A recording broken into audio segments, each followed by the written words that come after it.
Bonjour à tous, nous sommes le 15 février, en ce jour béni aussi, où nous continuons à parcourir les apparitions mariales à Lourdes. Nous nous rappellerons que entre le 11 février et le 16 juillet 58, la jeune Bernadette relate avoir été témoin d'apparitions de la Vierge Marie, alors qu'elle est âgée de 14 ans et qu'elle était partie chercher du bois le long de la rivière du Gave. Elle est brusquement attirée par une forme blanche émergeant d'une grotte. Ne reconnaissant pas tout de suite la Vierge Marie, elle retourne plusieurs fois à la grotte de Massabielle, et c'est lors de la 13e apparition, la Vierge Marie qui lui demandera de faire ériger une chapelle à cet endroit. Ce n'est qu'au bout de la 16e manifestation que la Vierge se révèle à elle en lui disant « Je suis l'Immaculée Conception ». La Vierge Marie a demandé à Bernadette d'aller voir son curé et de lui demander d'ériger cette chapelle. Il y a là quelque chose qui est très évangélique, puisque à chaque fois que Jésus, souvent de fois même, où Jésus fait des miracles, il va souvent dire aux ceux qui sont guéris, allez voir le prêtre et donnez l'offrande, vous faites ceci, vous faites cela, montrez-vous. Parce que Jésus a le souci aussi que l'institution dans laquelle il vit soit comme transformée, renouvelée, purifiée. C'est dans ce sens-là que l'abbé Péramal sera bouleversé au moment où il entendra ce mot de l'Immaculée Conception et que lui-même croira.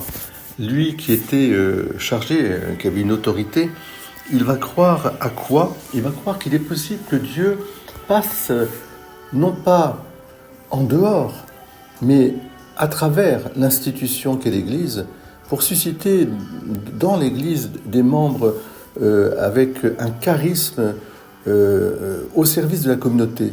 Oui, on peut dire que la petite Bernadette a reçu un charisme, c'est celui de la vision prophétique, et elle a été chargée simplement de l'annoncer. C'est le rôle d'ailleurs du prophète. Elle n'est pas là pour convaincre, mais elle est là pour annoncer.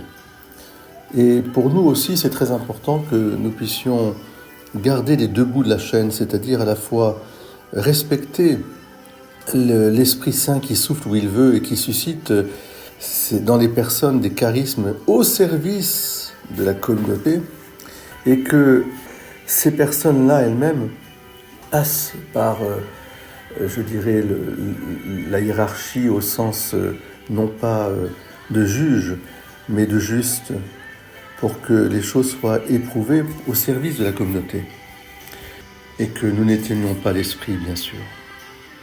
Alors, je vous invite à prier pour vos prêtres, vos curés en particulier, pour votre évêque, pour qu'ils soient ils soient eux-mêmes conscients de ce double mouvement, qu'ils respectent vraiment l'Esprit Saint, là où il souffle, et en même temps qu'ils puissent ouvrir largement à l'Église ces charismes.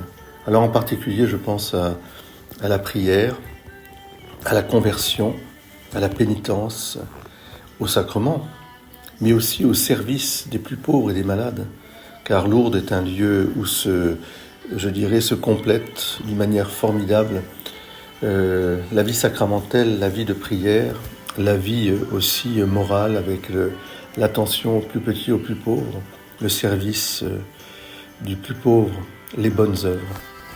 Soyez bénis en ce jour. Bénissez avec moi le Seigneur. Amen.